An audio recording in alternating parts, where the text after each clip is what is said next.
If you want to practice all of the new PTE questions using artificial intelligence on an online portal that has a similar marking to your real PTE exam, head over to masterpte.com.au to create a free account. Here, you can practice all 4 sections separately and receive instant feedback for all of your speaking, writing, reading, and listening. You can also view and compare your answers with others who have already succeeded in achieving a high score. Download 9090 Band's template for speaking, writing, and listening. Take mock test, receive instant result, overall feedback, and in-depth analysis which helps you pinpoint exactly where you lose points.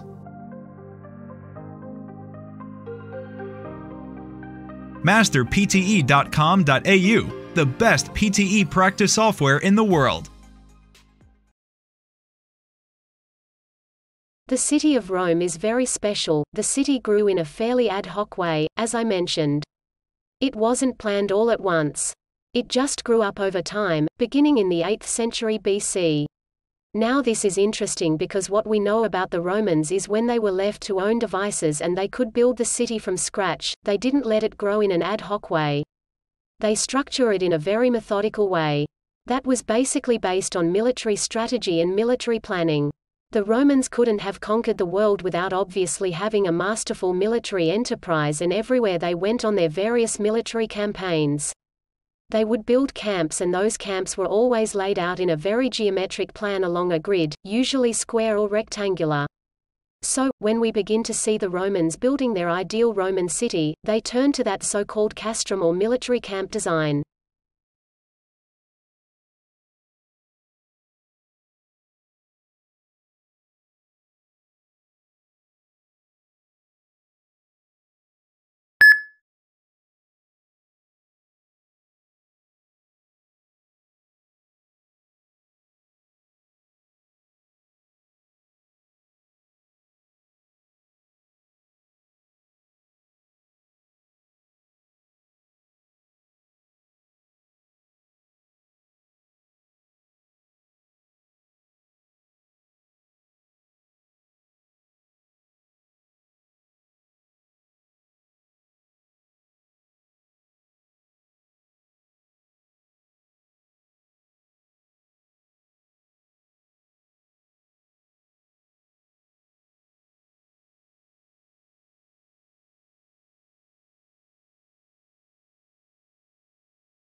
Now, as we all know, it has long been the habit in many countries that teachers give homework to school children of all ages. Despite the fact that a minority of educators don't agree with this practice, it has never seriously been questioned or challenged before. However, it may be that the tide is turning. These days, more people are becoming convinced that homework is of virtually no benefit, particularly for children in the younger age group. So, why have teachers always given homework? Well, the answer seems to be because they are obliged to. Most teachers don't really believe it has any real value, and the latest research supports the teachers' feelings about this. Not only does homework have very little impact on children's learning, but it also puts unnecessary obligations and responsibilities onto the parents. These days, not all families have the time or the necessary knowledge to help their offspring. So it would seem that now senior educators want to start a new initiative. Rather than giving homework, they plan to encourage reading books of any kind, just reading. And they claim that this is a far more effective method of consolidating learning than wading through piles of written homework.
Semantic noise in communication is a type of disturbance in the transmission of a message, that could interfere with the interpretation of the message due to ambiguity in words, sentences or symbols used in the transmission of the message. Let's take a step back for a moment to provide a larger framework that helps you understand the idea of semantic noise a bit easier. Communication is the process of transmitting information from one person to another. Information is a pattern of data organized in a particular way. For example, a sentence consists of symbols that form words in a particular language with a particular meaning. The sentence also utilizes grammar, which is a recognized way to structure words forming a sentence. Noise is any type of disturbance that interferes with the interpretation of the information. Some argue that noise exists in all communication. Semantic noise doesn't involve sound but rather ambiguity in words, sentences or other symbols used in communication. The ambiguity is caused because everybody sees a different meaning in the same words, phrases or sentences.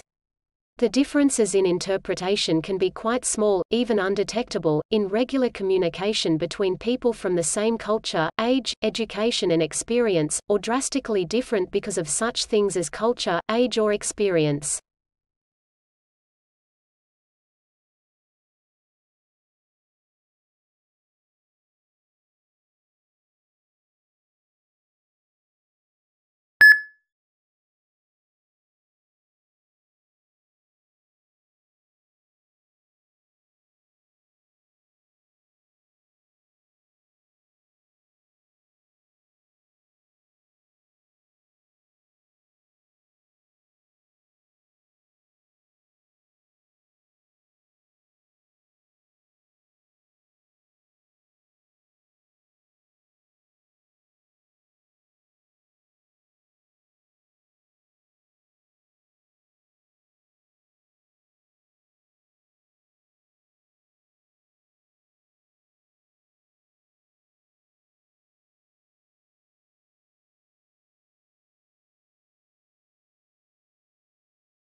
Okay, To help you with your research, I just wanted to give you some tips today on using focus groups.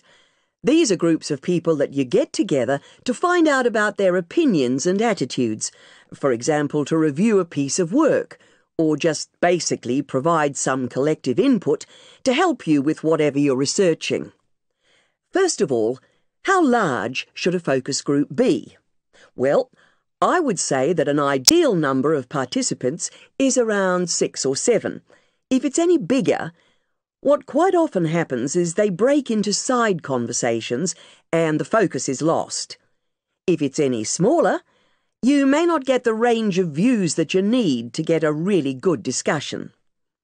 Secondly, it's important that you have a moderator for the group who's able to facilitate and guide the discussions. The moderator must ensure that everyone participates and stop anyone dominating. And also, the moderator needs to make sure that the discussions don't go off in the wrong direction. And thirdly, in order to help the group focus on what's required, some basic materials should be used, particularly to kick-start the discussions. This may be in the form of pictures, photos, diagrams, graphs, etc., and will help the group to understand the context of what needs to be discussed.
Crops can affect climate in two ways.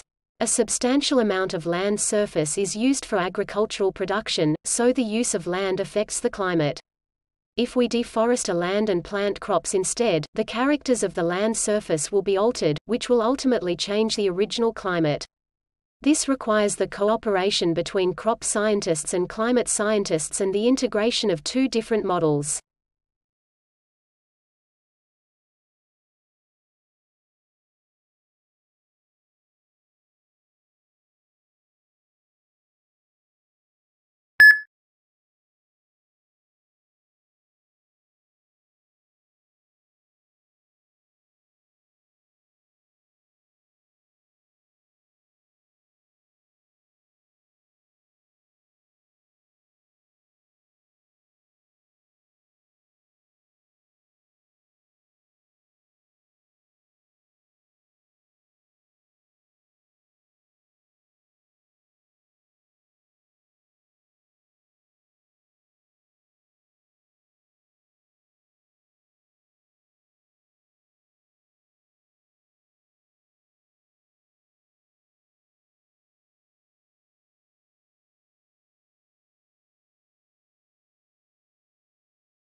Now, as urban planners, what we really need to start considering is the amount of space allocated for residential areas within a city or town. And when I say space, I'm talking about space within a dwelling or home, rather than the actual size of residential areas. There's growing concern that the internal space of new homes is becoming far smaller, too small, in fact. Maybe you're thinking, is it important for residents to have sufficient space? Is it merely a preference to have more space, or are there more serious implications? Is there, in fact, any evidence to suggest cramped living conditions affect residents' physical or mental well-being or their day-to-day life? Well, research from a number of sources indicates that this is an important issue which needs addressing. Cramped conditions can lead to aggressive behaviour, to family tensions, psychological anguish, and, in the more extreme cases, physical illness as well. Not only this, But there is a proven link between overcrowding and the social and emotional development of children, as well as their educational attainment. So, the main issue here is that residents require enough individual space to be able to live and function together, but with sufficient private space for personal time within the home.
One of the keys to Apple is Apple's an incredibly collaborative company.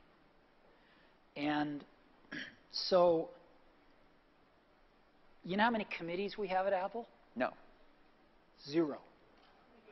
We have no committees. No committees. We are organized like a startup. One person's in charge of iPhone OS software. One person's in charge of Mac hardware. One person's in charge of iPhone hardware engineering. Another person's in charge of worldwide marketing. Another person's in charge of operations. We're organized like a startup. We're the biggest startup on the planet.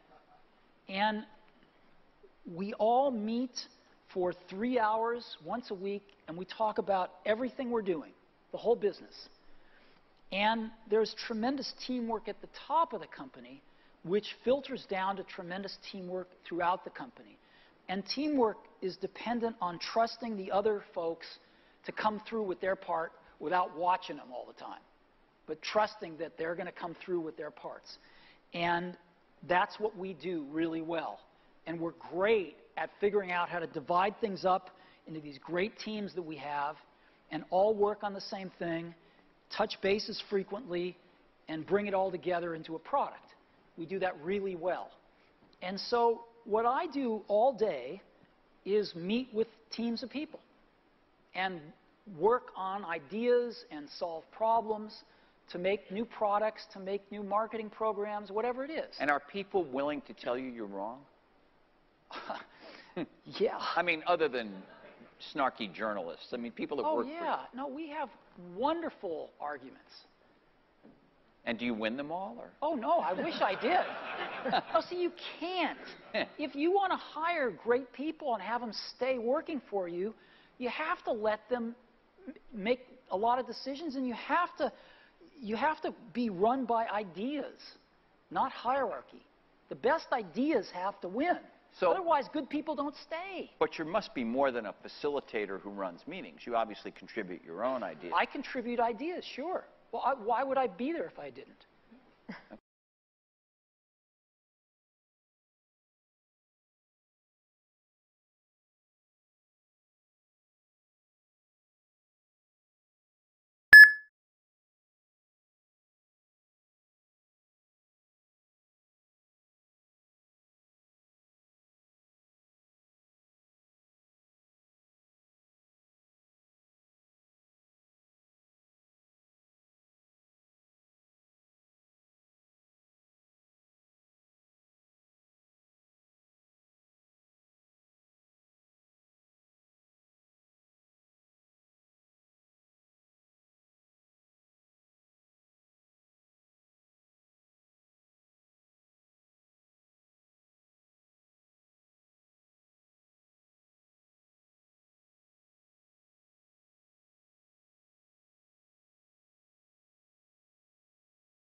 There are four fundamental forces at work in the universe. Some of them are very familiar from everyday life, some of them are not. So we all know about gravity. That's one of the four forces. It's what keeps us anchored to the surface of the Earth, keeps the Earth in orbit around the sun. There's another force that we're all very familiar with, which is the electromagnetic force. That's the force that is responsible for electricity, electric currents, for light, for the sun's light. That's the electromagnetic radiation coming from the sun to the Earth.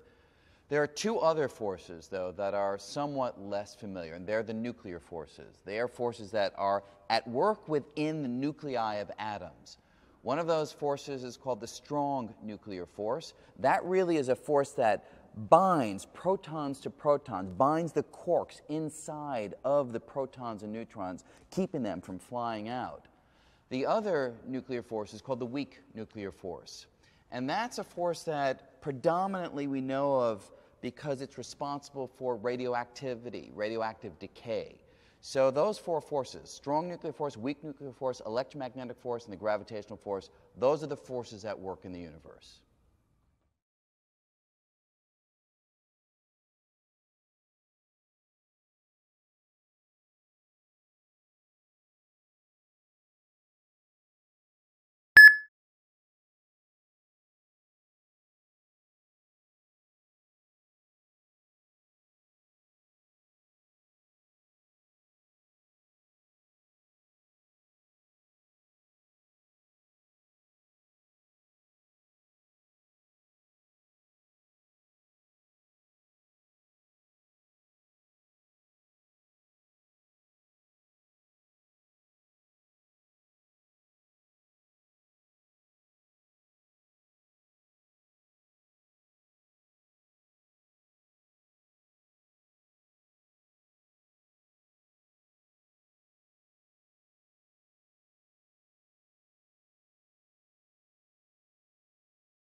A dimension of space is basically an independent direction in which, in principle, you could move, you could walk. So when we talk about left-right, you can freely move left-right. back, forth, you can freely move back, forth, and up, down, you can freely move up, down as well. If you consider a diagonal direction, that's not a new dimension because that's just a combination of moving this way and that way. So when we talk about dimensions, we're talking about the independent directions in which you can move. Another way of thinking about dimensions, they are the data that needs to be specified in order to delineate where something takes place. So if you're having a dinner party, you give your friend a street, a cross street, and a floor number. 3 pieces of information to nail down a location in 3 dimensions of space.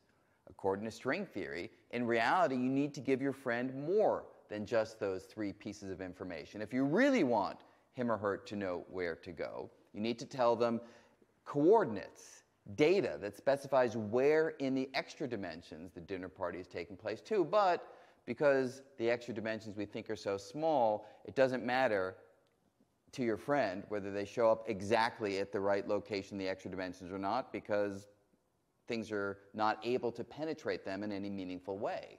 But that's what a dimension would be. It's a piece of data necessary to delineate where something takes place.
At the top, you would have a king.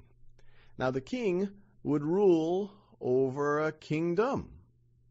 Now, this is not so easy to govern, especially during the Middle Ages, and the king might owe many people things, especially people who helped the king come to power, helped him depose the previous king or to conquer this land.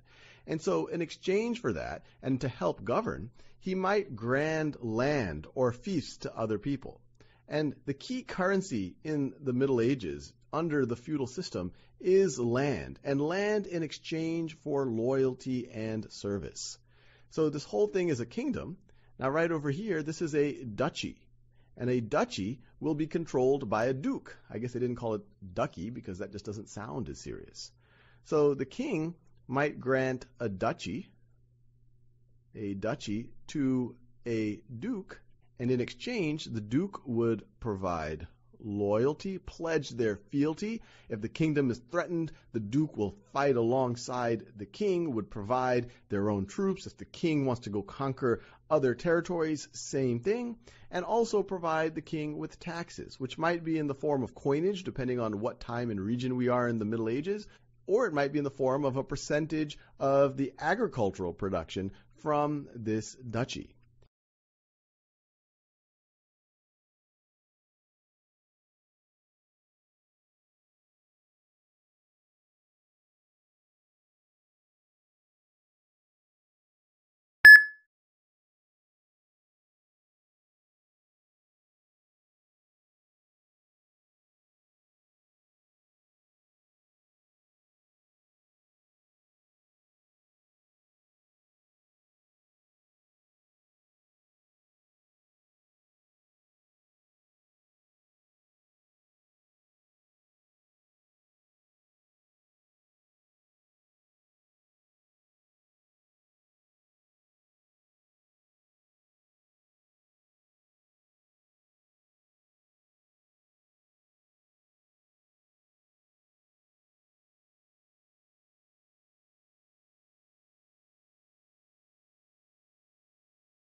If you want to practice all of the new PTE questions using artificial intelligence on an online portal that has a similar marking to your real PTE exam, head over to masterpte.com.au to create a free account. Here, you can practice all 4 sections separately and receive instant feedback for all of your speaking, writing, reading, and listening. You can also view and compare your answers with others who have already succeeded in achieving a high score. Download 9090 Band's template for speaking, writing, and listening. Take mock test, receive instant result, overall feedback, and in-depth analysis which helps you pinpoint exactly where you lose points. Masterpte.com.au, the best PTE practice software in the world.